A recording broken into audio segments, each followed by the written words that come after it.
welcome. This is a sort of a new venture for what we're going to be doing within the course. This is, by the way, AEDT 1120, Digital Teaching and Learning Technologies.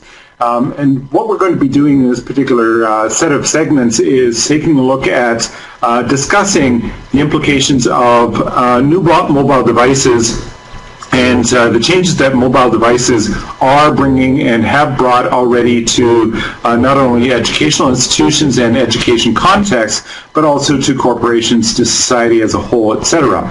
And I have with me Jeff Brown, who is a colleague, former student in the grad program here at UOIT, and I'm going to give him a couple of seconds to introduce himself in terms of his background, his experiences, and then we'll get down to the heart of the matter in terms of discussing the questions that have been prepared ahead of time. So Jeff, take it away, please. Thank you. Well, I guess right now I'm presently a classroom teacher at Cobourg East. I decided to come back here after 5.5 years as a technology consultant at the board office. I had learned an awful lot of things, especially around e-learning and various technology pieces in the classroom, and I thought it might be interesting to try to walk the walk rather than just talking the talk.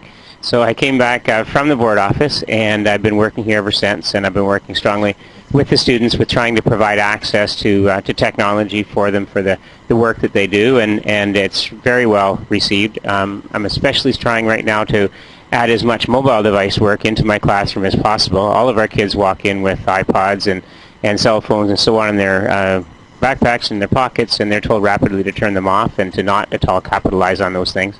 And they get pretty surprised when they walk in. I say, please turn them on, put them on the desk, and we're going to use those throughout our course. And so I've been trying a lot of that work and trying to do problem-based work as much as I can and constructivist kind of approach to education. So it's very exciting right now for me. Can you talk a little bit about your project work and the report that you put together that was the basis for your MEd? Oh, okay. At the university, I worked with Francois Desjardins and Colin Jago, who was another master's student at the time. And the work that we did was trying to be able to measure or put together an understanding of teachers and their competencies with the use of technology. And my portion specifically was around adoption. You know, what kind of things caused teacher obstacles to adoption, and what kind of things could we possibly do to measure where they were on that Rogers adoption curve, you know, the whole piece of Rogers' work that was the center of my actual MEd, where they sat on that adoption curve, and in hopes of eventually being able to marry up professional development that was appropriate to where those individuals were on the curve. What did the history of computing have to do with all of that? Well, I wanted to take a really solid look at kind of what we'd come through. And we went and broke down kind of, and it kind of happened naturally, strangely enough. We broke down kind of the history of computing in education from basically its first arrival in the late 1970s, very, very late 1970s, early 80s, through to where we are today. And we took a look at kind of what was possible based on the actual technology itself. You know, because there's been quite a bit of evolution in technology. And again, Moore's Law, that we talked about last week, shows how that affected us in technology. We added some more technology, more and more to schools. There was an awful lot of it. A strong attempt was kind of how I worded it, to meet some perceived need of change in our society, that we were becoming a more technological society, and schools had to catch up to that. And we went through kind of a stage where we went from mainframes available and school board wide to mini computers, you know, that were like able to handle certain areas of maybe a school or whatever, and then down to desktops, where we started to see then kind of proliferation of desktops that became cheaper. They started to come out and be available for students to use. We looked at what most uses were and how teachers were interacting with them at that time, and it was pretty much very hit and miss. As far as what teachers would offer. You get a really intensely technologically driven teacher, and he would or she would try to use them wherever they possibly could, but they weren't really very curriculum oriented at that point. They were left out of the curriculum in most cases, and teachers developed almost the curriculum by themselves. And then in this attempt to get the the computer, the technology available, they started to then infuse it into the curriculum and see a change. You know, all the existing curriculum had a technology piece put into it, but it was almost laid over top of what people were already doing. So it didn't really make much change.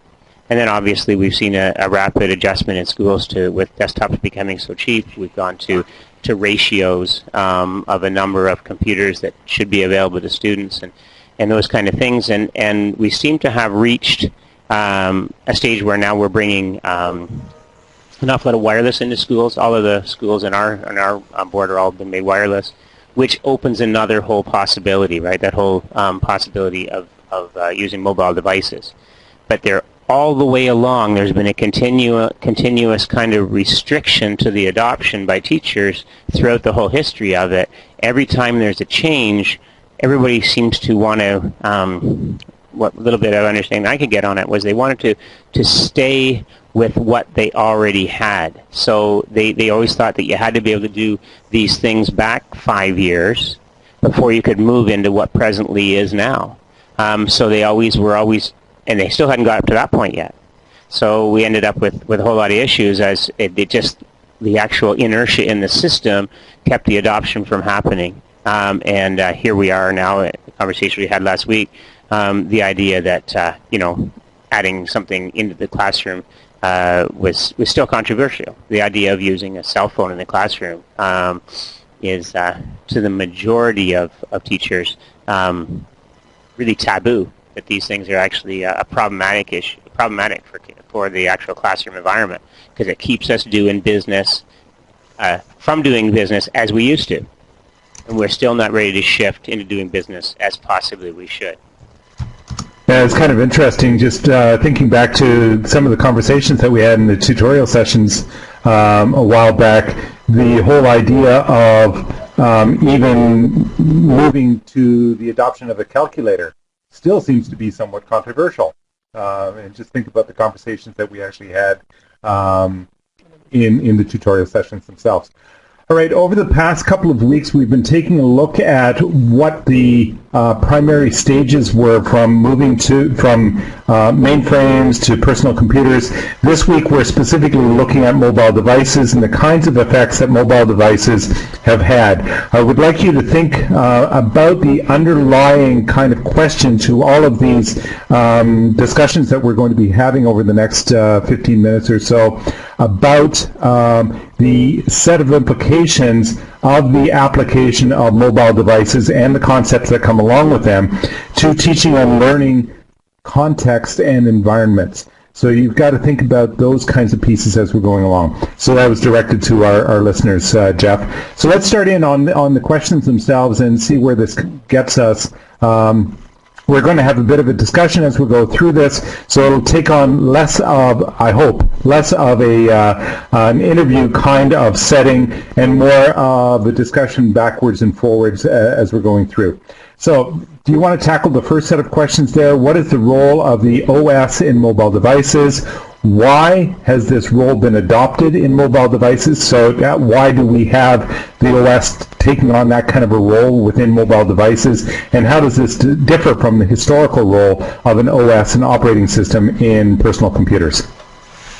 To me right now, it seems it's almost like an interface, obviously, which is what it's designed to be, but it's to allow, I think, for the design of applications by a myriad of people who might see a need that somebody else might not. And then they can simply go ahead and build an app and plug it in and have it operate in an OS without any issues at all. It'll help then, and those people are usually outside of the actual company that are creating the OS. So what happens is it's kind of an added advantage to both ends, corporately speaking. If the people go ahead and, let's say, an average gentleman or lady just goes ahead and builds an application that rides quite well on the Apple OS, Apple then can say, okay, we can do these wonderful things with our equipment. You have access to 250,000 apps, probably which very few they've actually created themselves. So it actually is an added value piece for their piece of product, right? So more people will make use of it on the kind of marketing side. But more importantly, it allows for that device to be used with anything that a corporation or an organization might deem necessary for a more efficient flow of business. So it makes it a very much kind of almost an author space that allows for any training to take place. So if an organization wants to add some training or wants to make use of an application that specifically suits them, they can have work it on any one of their mobile devices, which then allows their individuals to move around as needed for whatever job they want to do. So it's a kind of a major advantage in that things can just ride on top of it that can suit any kind of need that a person might have.